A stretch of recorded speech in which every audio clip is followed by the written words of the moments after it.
사랑하는 성도 여러분, 우리는 계속해서 믿음장을 살펴보고 있습니다. 어제 본문에서 가장 중요한 두 본문을 꼽으라고 한다면 저는 1절과 6절을 고민하지 않고 꼽을 것입니다. 1절은 믿음이 무엇인지를 설명해 주고 있는 본문이었죠. 믿음은 바라는 것들의 실상이요 보이지 않는 것들의 증거다. 믿음은 물리적인 것이나 혹은 3차원적인 것이 아니다.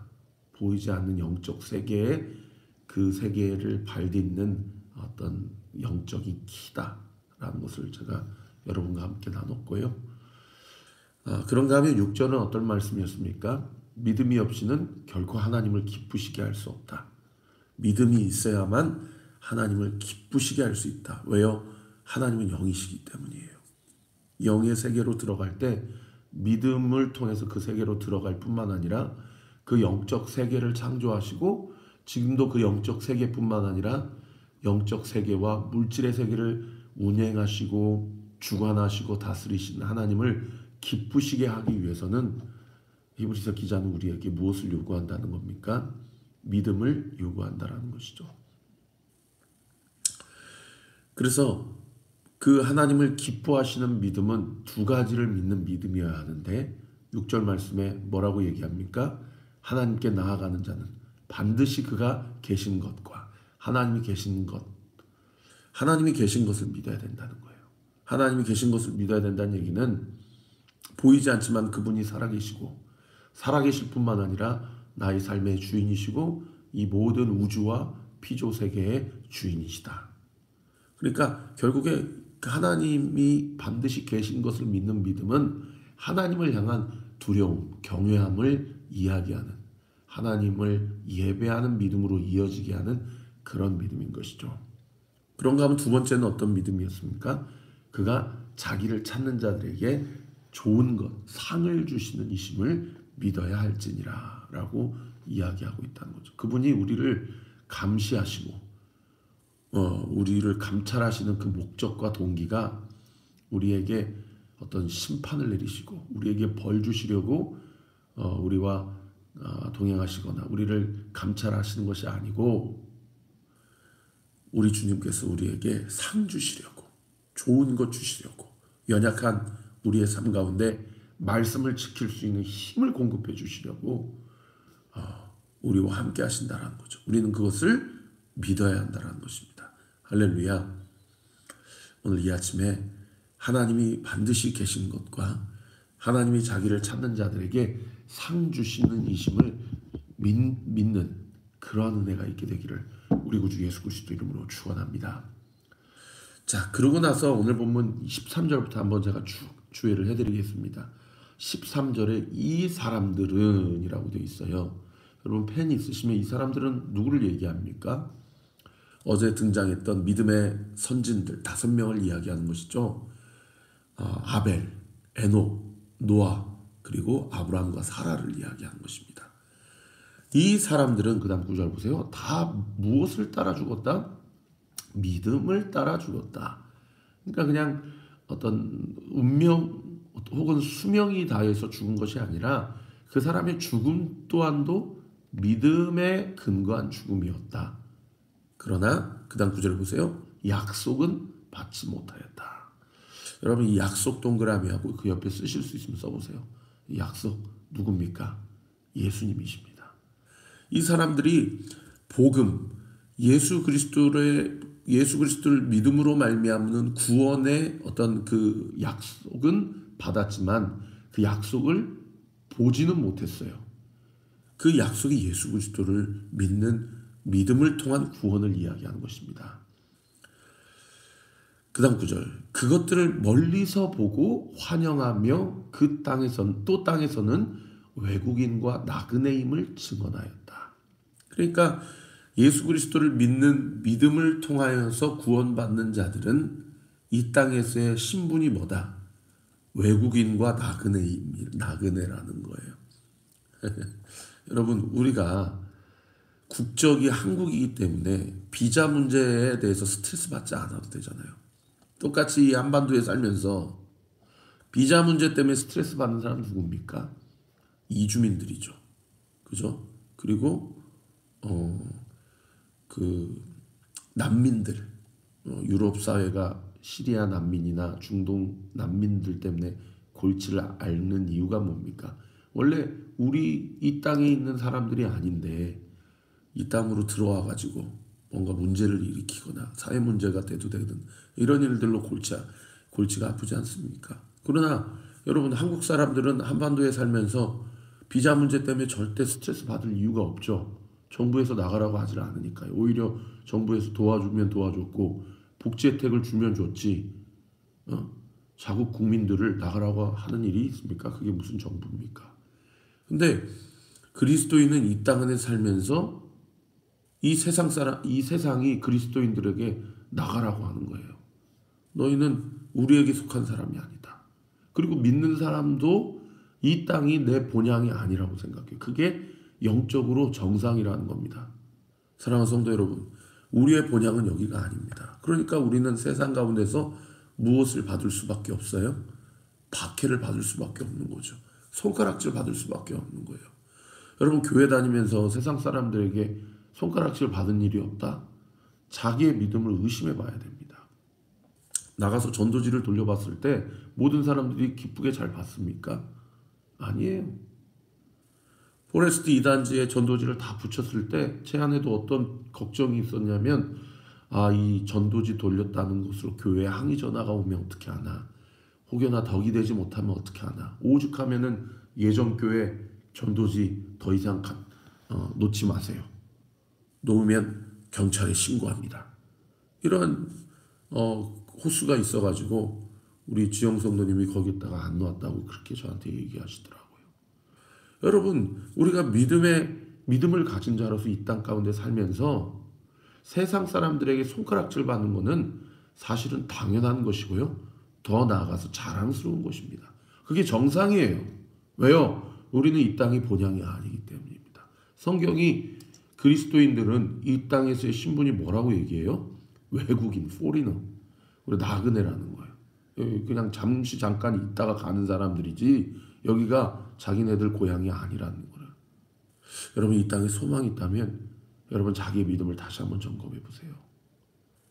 이 땅이 살만하고 예수님 좀 다시 오시지 않으시거나 오시더라도 좀 천천히 오셨으면 좋겠다. 이 땅이 난 너무 좋다 라고 생각한다면 자기 신앙과 믿음을 다시 의심해 봐야 됩니다. 14절에 보세요. 그들이 이같이 말하는 것은 자기들이, 거기 동그라미 치세요, 본향 찾는 자임을 나타냄이라. 본향이 어디를 얘기합니까? 하늘나라를 이야기하는 거죠. 하나님 나라를 이야기하는 것입니다. 그래서 15절에 거기 그들이 나온 바 본향을 생각하였더라면, 이 나온 바 본향 동그라미, 이 나온 바 본향이 아브라함에게 있어서는 어디를 얘기합니까? 갈대아 우르를 이야기하는 거죠. 노아에게 있어서는 어디를 얘기합니까? 홍수 이전의 세상을 이야기하는 거예요. 이 나온 바 본향을 생각하였더라면 돌아갈 기회가 있었겠지만, 이 돌아갈 기회 하니까 저는 누가 생각나냐면 이 롯의 아내가 생각나더라고요. 하나님이 천사들을 통해서 이 소돔과 고모라에서 롯과 그의 가정을 구원해 주셨는데 여전히 그 아내는 정신 못 차리고 절대 뒤 돌아보지 말라고 경고하셨음에도 불구하고 그 경고를 의심하고 세상을 그리워하다가 소금 기둥이 되지 않았습니까? 이 아벨, 에녹, 노아, 아브라함, 사라는 돌아갈 기회가 있었다. 세상을 다시 뒤쳐다볼 기회가 있었지만 쳐다보지 않고 본향을 향해 나아감으로써 그들이 16절에 보세요. 이제는 더 나은 본향 동그라미. 이 더 나은 본향이 어디를 얘기합니까? 하늘나라를 이야기하는 거죠. 그러니까 16절에 더 나은 본향은 15절에 그들이 나온 바 본향과 대척점에 있는 표현이라는 것을 알 수 있는 그런 대목이에요. 여러분, 이 지점에서 우리가 말씀을 묵상할 때 우리 자신의 믿음을 점검할 때 무엇을 자기 자신에게 적용해 봐야 됩니까? 나에게 두 가지 이 키워드가 있다는 거예요. 내가 나온 바 된 본향이 있고 더 나은 본향이 있다는 거예요. 이 두 가지 본향 중에 나는 어디를 바라보며 살아가고 있냐는 거예요. 어디를 바라보며. 내가 이 세상 가운데서 인정받고 출세하고 승진하고 나의 연봉이 더 높아가고 내가 사람들에게 많은 칭찬과 인정을 받는 그런 삶을 내가 더 갈망하며 그러면 그것이 내 인생의 목표가 된다면 사실은 우리는 롯의 아내처럼 여전히 소돔과 고모라를 아쉬워하며 바라보며 그렇게 사망을 향해 달려가는 죽어있는 신앙생활을 하고 있지는 않은지 자기의 믿음을 다시금 점검해 봐야 된다는 것입니다. 그러나 이 땅 가운데 살면서 예수님 믿는다는 이유로 내가 고난을 받고 박해를 받고 손해를 당하고 직장에서 왕따를 당하고 학교에서 불이익을 받고 사람들과의 관계에서 여러 가지 어려움과 고통 가운데 있다고 한다면 여러분 우리는 더 나은 본향을 바라보며 하늘을 사모하는 하늘 소망을 품고 살아가는 참된 믿음을 가진 자들이라는 것입니다. 그 다음 구절 더 나은 본향을 사모하니 곧 하늘에 있는 것이다. 이러므로 하나님이 그들의 하나님이라 일컬음 받으시기를 부끄러워하지 아니하신다. 할렐루야. 여러분 내가 이 땅에 그러한 믿음을 가지고 참된 믿음을 가지고 살아가면 하나님이 어떠한 은혜와 축복을 주세요? 내가 너의 하나님이다.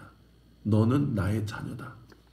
하나님이 그들의 하나님이 되고 그들은 하나님의 백성이 되리라 라고 구약에 그렇게 많이 표현하신 그 약속 언약의 말씀을 하나님이 그들과 함께 약속하시기에 전혀 부끄러워하지 아니하신다. 할렐루야.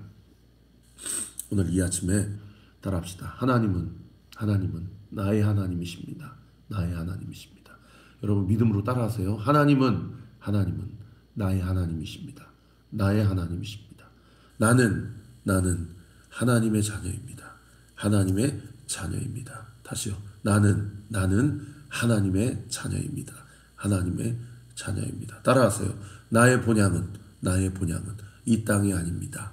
이 땅이 아닙니다. 나의 본향은 하늘나라입니다. 하늘나라입니다. 할렐루야. 여러분 한 이틀 전에 제가 설교했던 거 꼭 기억하세요. 있으면 먹고 없으면 금식하고 죽으면 천국 간다. 여러분 이러한 믿음의 깡을 가지고 그렇게 사세요. 절대 조금 더 편하고 안락한 삶을 살기 위해 믿음과 신앙을 배반하고 저버리는 그런 무기력하고 그런 변질된 혹은 비겁한 그런 삶을 살지 마세요. 제가 아는 성도님 중에 조금만 불법을 행하면 얼마든지 호의호식하면서 그렇게 살 수 있으신데 그래서 지금도 얼마나 많은 마음의 흔들림이 있고 내가 이렇게까지 해서 처자식들에게 이렇게 경제적으로 부담을 주면서 살 필요가 있는가? 내가 과연 가장으로서 잘하고 있는 건가? 그렇게 갈등하는 성도님들이 계세요. 그런데도 여러분 불법을 행하지 않고 당당하게 있으면 먹고 없으면 금고 말지 내가 불법을 행하지는 아니하리라 라고 하면서 당당하게 신앙생활 하시는 분들이 있습니다. 저는 그런 분들이 얼마나 자랑스러운지 몰라요.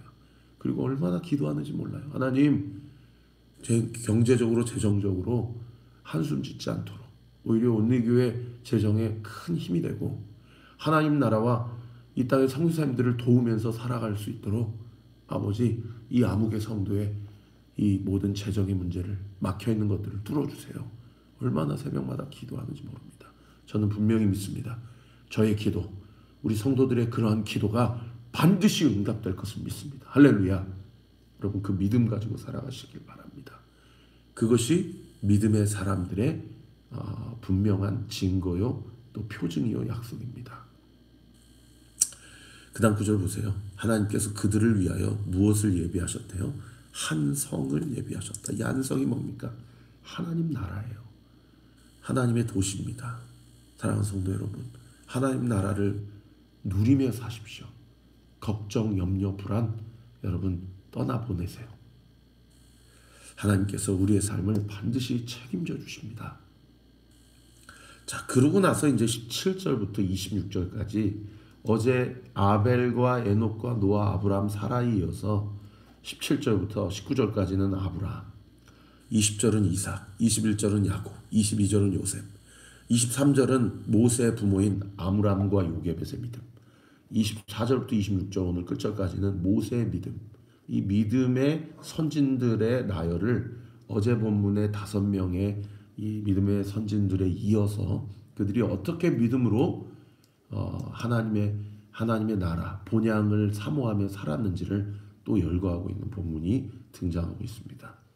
17절부터 26절까지 말씀 가운데 계속해서 반복되어지는 표현이 어제 본문과 마찬가지로 믿음으로라는 표현이에요. 여러분 믿음으로라는 표현이 나오면 줄치시고 당구장 표시하십시오. 17절 보십시다. 아브라함은 시험을 받을 때에 믿음으로. 이 시험은 무엇을 얘기합니까? 독자 이삭을 바치라라는 하나님의 테스트죠. 그럴 때 어떻게 했어요? 믿음으로 이삭을 바쳤어요. 그는 약속들을 받은 자로 돼 그 외아들을 드렸느니라. 이 약속은 어떤 약속입니까? 창세기 12장과 15장에 나오는 너의 후손이 하늘의 별처럼 바다의 모래처럼 그렇게 번성하게 될 것이다 라는 약속 아닙니까? 그게 얼마나 아이러니해요. 그런 약속을 해놓으시고는 독자 100세 얻은 아들을 바치라고 하니 이게 앞뒤가 안 맞잖아요. 그러니까 뭐가 필요해요? 믿음이 필요한 거예요. 여러분 앞뒤가 안 맞을 때는 뭐가 필요해요? 믿음이 필요해요. 하나님이 분명히 약속해 주셨는데 이삭을 죽이라고 그러면 어떻게 됩니까? 후손들이 있을 수 있습니까? 없을 수밖에 없습니까? 없을 수밖에 없잖아요. 그러니까 아브라함이 뭐가 작동된 거예요? 믿음이 작동된 거예요. 여러분 자신에게 물어보세요.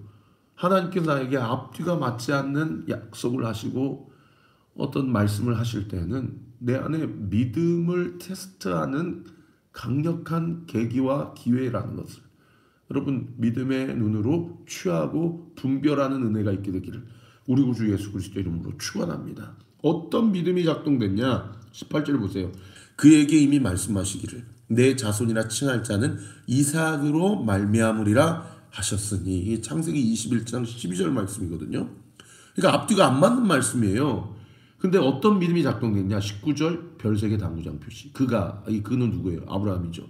그가 하나님이 능히 이삭을 죽은 자 가운데서 다시 살리실 줄로 생각했다. 성경에서 부활신앙을 가지고 있는 성경이 언급하고 있는 첫 번째 사람이 누구다? 아브라함이라는 거예요. 예수님 부활 사건은 아브라함 기준으로는 몇천 년 후에 일어나는 사건임에도 불구하고 아브라함은 이삭 사건을 통해서 부활 예수 신앙을 가진 믿음의 조상이었구나 라고 알 수가 있는 것이죠. 그것을 뭐라고 비유하냐면 19절 하반절을 보세요. 비유컨대 그를 죽은 자 가운데서 도로 받은 것이다. 무슨 얘기예요? 하나님이 죽이라고 해서 죽으면 이삭이 어떤 영적 세계에 갔다가 하나님이 부활해 주시니까 이삭은 더 이상 나의 것이 아니죠. 누구의 것이에요? 이 이삭을 부활시켜 주신 하나님의 것, 예수님의 것이다. 이게 부활신앙 아닙니까? 그러니까 이 19절 말씀은 갈라디아서 2장 20절을 생각하게 하는 말씀이에요. 갈라디아서 2장 20절이 뭡니까? 내가 그리스도와 함께 십자가에 못 박혀 죽었나니 그런즉 이제는 내가 사는 것이 아니라 내 안에 살아계신 예수 그리스도께서 사는 것이다. 이제 내가 사는 것은 나를 사랑하사 나를 위하여 자기 자신을 버리신 하나님의 아들을 믿는, 여기도 믿음이 나오죠. 믿음 안에서 사는 것이다. 그러니까 우리는 이미 예수 그리스도 십자가 앞에 죽었어요, 살았어요? 죽었어요. 믿으시면 아멘. 따라합시다. 나는 예수님과 함께 죽었습니다. 예수님과 함께 죽었습니다. 그러니까 이제 나는 예수님과 함께 죽었어요. 근데 우리는 어떻게 됐어요? 예수님과 함께 살았어요. 부활한 사람이에요. 그러니까 이제는 내가 나를 위한 삶을 사는 자가 아니고 나를 부활시켜 주신 예수님을 위한 삶을 사는 거예요. 그게 2주 전에 추수감사주일날 정지영 성도님께 세례를 베풀면서 나는 죽었습니다. 제가 손이 내려가면 내가 죽었습니다. 제가 손이 올라가면 나는 살았습니다. 예수님으로 죽고 예수님으로 사는 삶을 사는 자 아닙니까? 아브라함이 그랬다고 한다면 20절에 보세요. 믿음으로 누구는? 이삭은 장차 있을 일에 대하여 야곱과 에서에게 축복하였다. 여기 지금 두 아들의 이름이 누가 먼저 나와요? 야곱이 먼저 나오잖아요. 이 야곱이 차자고 에서가 장자인데 믿음으로 야곱에게 장자의 축복을 주고 차자에게는 장자를 섬기는 축복을 주었다는 거예요. 그러니까 이게 이삭이 육적인 사람이면 누구에게 장자의 축복을 주었겠어요? 왜냐하면 이삭은 누굴 더 좋아했으니까. 예서를 더 좋아했거든요. 근데 이삭이 믿음으로 누구에게 축복을 줬어요? 야곱에게 축복을 줬다는 거예요. 그러니까 이삭도 믿음으로 살았다는 것을 이야기하는 거죠. 보이지 않지만 자기가 죽고 일어날 일이지만 믿음이 작동되었다는 얘기예요. 21절도 보세요. 믿음으로 야곱은 죽을 때 요셉의 각아들을 축복하고, 이 각아들이 누굽니까? 므낫세와 에브라임이에요. 이 므낫세와 에브라임을 축복할 때도 므낫세보다는 에브라임에게 장자의 축복을 주었고, 또 이 야곱도 이 요셉을 축복할 때에도 야곱 장자의 축복을 루벤이라는 이 육신의 장자에게 준 것이 아니라 이 요셉에게 장자의 축복을 줘서 두 몫을 준 거 아닙니까?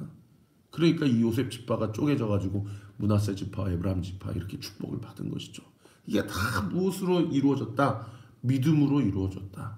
그 다음 9절 보세요. 그의 지팡이 머리에 의지하여 경배했다. 지팡이 머리에 의지했다는 얘기는 꼬부랑 할아버지가 될 그런 소망 없는 인생의 말년에도 믿음으로 영적인 분별력, 영적인 기치가 발휘되어서 그렇게 믿음으로 자기 자식들을 하나님을 경배하며 축복했다는 얘기 아닙니까? 22절 믿음으로 요셉은 임종시에 이스라엘 자손이 떠날 것을 말하고 또 자기 뼈를 위하여 명하였다. 이게 창세기 50장 사건이에요. 그러니까 요셉은 자기가 죽으면 당연히 자기의 그 유골이 이집트의 안장이 될 것을 염려하고 자기는 가나안 땅으로 돌아가지 못했지만 자기 후손들에게 명령한 거잖아요. 뭘로요? 믿음으로 명령한 거예요. 내가 죽으면 내 시신을 이 이방 땅 이집트에 안장시키지 말고 우리 부모님, 우리 선조들이 묻어있는 그 막벨라굴, 그 가나안 땅에 가서 거기에 내 시신을 안장해라. 믿음이 없었으면 이런 명령을 할 수 없었다는 거예요. 아브라함, 이삭, 야곱, 요셉 다 믿음으로 살다가 믿음으로 죽었다는 것을 이야기하는 것이죠. 23절에 믿음으로 모세가 났을 때 그 부모, 이 부모 동그라미 옆에 쓰세요. 아므람 앤드 요게벳. 이 두 사람이 모세가 그 다음 구절 보세요. 아름다운 아이임을 보았다. 이 출애굽기에는 이 아름다운 아이다를 뭐라고 번역했냐면 잘생긴 아이다. 이렇게 번역하고 있어요. 그러니까 이게 오해되기 쉬운 구절이에요. 이 잘생겼다, 아름답다가 히브리어 원어가 그 유명한 단어 토부라는 단어입니다. 그러니까 단순히 그냥 잘생긴 걸 보고 석 달 동안 숨겨줘서 왕의 명령을 무서워하지 않고 남겨놨다라는 얘기가 아니에요. 토부라는 것은 하나님의 헤세드 은혜를 이야기합니다. 모세에게 하나님의 은혜가 부어진 거예요. 그러니까 다 자기 자식을 어떻게 죽입니까? 그런데도 왕을 무서워서 다 자기 자신을 죽이는 그런 정말 말도 안 되는 잔인한 극악무도한 상황 가운데서도 이 아므람과 요게벳이라는 부모는 이 이집트 왕 파라오를 무서워하지 않고 하나님을 두려워했다는 거예요. 이게 뭘로 설명이 되냐? 믿음밖에 설명이 되지 않는다는 거예요. 그 믿음을 보고 자란 모세가 24절에 보세요. 그 모세도 믿음으로 장성하여 파라오 공주의 아들이라 칭함받기를 거절하고 얼마나 휘황찬란한 삶을 40년 동안 살았습니까? 그런데 그 삶, 안락한 삶을 거절하고 오히려 25절에 보세요. 도리어 하나님의 백성과 함께 고난받기를 잠시 죄악의 낙을 누리는 것보다 더 좋아했다. 모세 안에 어떤 믿음이 있다는 것을 알 수 있어요? 본향을 향한 믿음. 내 본향, 내 고향은 이 땅이 아니구나. 저 하늘나라구나. 그러니까 그 40년 그 궁궐 생활을 다 뒤로 하고 미디안으로 갔다가 40년 동안 하나님 앞에 훈련받고 80세에 호렙산에서 부르심을 받아서 남은 40년을 사명 감당하는 자로 살지 않습니까? 26절. 심지어 그 모세의 삶을 누구를 위한 삶이라고 얘기합니까? 예수님은 수천 년 후에 모세 입장에서는 적어도 1500년 후에 올 사람인데도 모세의 이 믿음의 삶은 그리스도를 위하여 받는 수모였다. 그리고 그 삶은 그 수모를 애굽의 모든 보화보다 더 큰 재물로 여겼으니 이는 모세가 상 주심을 바라보았다라고 이야기하고 있습니다. 사랑하는 성도 여러분, 마지막으로 설교를 마치면서 저를 따라해 주십시오. 나는 그리스도와 함께 죽었습니다. 그리스도와 함께 죽었습니다. 나는 그리스도와 함께 살았습니다. 그리스도와 함께 살았습니다. 따라하세요. 나의 본향은 이 땅이 아닙니다. 이 땅이 아닙니다. 나의 본향은 저 천국입니다. 저 천국입니다. 기도하겠습니다. 아버지 하나님 감사합니다. 오늘도 이 아침에 첫 시간을 이렇게 말씀을 함께 묵상하게 하시고 이 땅에서 많은 걱정과 염려가 있지만 우리 사랑하는 성도들 이 땅에서 고충을 토로하고 너무나도 감당하기 어려운 그 고난과 환난 가운데서 아버지 우리 성도들의 한숨을 주님께서 이 아침에 걷어가 주시고 내 본향이 이 땅이 아니라 저 천국임을 기억하며 이 땅에서 우리 각자가 짊어지고 가는 삶의 몽에 하나님 우리가 짊어지고 갈 수 있는 힘을 오늘 이 아침에 공급하여 주옵소서. 우리 사랑하는 성도들이 그 멍에를 짊어지기 어렵다면 너의 멍에를 나에게 달라고 말씀하신 예수님께 그 삶의 멍에와 고난과 걱정과 염려를 이 아침에 기도하는 중에 주님 앞에 온전히 내어 던지게 하여 주옵시고 주께서 우리의 모든 삶의 멍에를 책임져 주신다라는 믿음이 작동되는 놀라운 은혜의 역사가 있게 하여 주옵소서. 아버지 이틀 동안 어제 그제 기도하면서 2024년도 온리교회 표어를 결정을 하였습니다. 사도행전 2장 42절 말씀에 초대교회 성도들이 각 사도들의 가르침을 받아서 교회 안에서 서로 교제하기를 힘쓰고 오로지 기도하기에 힘썼다라는 말씀을 저에게 주셨습니다. 2024년이 온리교회를 설립하고 3년째가 되는 한 해인데 우리 교회가 예수 그리스도의 가르침을 받아서 서로 알아가고 서로 사랑하며 교제하기에 힘쓰는 교회가 되게 하시고 공동체성이 살아있는 교회가 되게 하셔서 나만을 위한 신앙생활 하지 않게 하시고 서로를 위한 서로를 품고 사랑하며 섬기는 교회가 되게 하시되 무엇보다 오로지 기도하기에 힘쓰는 교회가 되게 하여 주옵소서. 오늘 이 아침에 우리 사랑하는 성도들의 모든 기도가 이 시간 예수의 이름으로 명하노니 응답되게 될지어다. 응답될지어다. 응답될지어다. 오늘 하루의 삶을 온전히 주님 앞에 의탁하고 우리 사랑하는 성도들의 연약한 믿음 위에 주께서 공급하시는 강하고 담대한 믿음이 온전히 부어지게 하여 주시옵소서. 믿고 감사드리며 살아계신 예수 그리스도의 이름으로 기도하옵나이다. 아멘. 지금은 우리 구주 예수 그리스도의 은혜와 하나님의 사랑과 성령 하나님의 위로교통 충만하심이 오늘 이 아침에 주신 말씀 마음에 새기고 그저 말씀만 듣고 그냥 그치는 예배 시간이 되지 않게 하시고 주신 말씀 붙잡고 적용해야 될 점을 분명하게 찾고 주께서 믿음 공급해 주신다라는 확신 가지고 기도하는 모든 기도가 이 시간 예수의 이름으로 응답된다는 사실 믿고 간구하며 주 앞에 나아가기를 결단하는 우리 사랑하는 온리교회 모든 성도들 머리머리 위에 우리 교회를 위해 기도해 주시는 모든 기도의 동역자들 위해 지금으로부터 영원토록 함께 하시기를 간절히 축원하옵나이다. 아멘. 여기는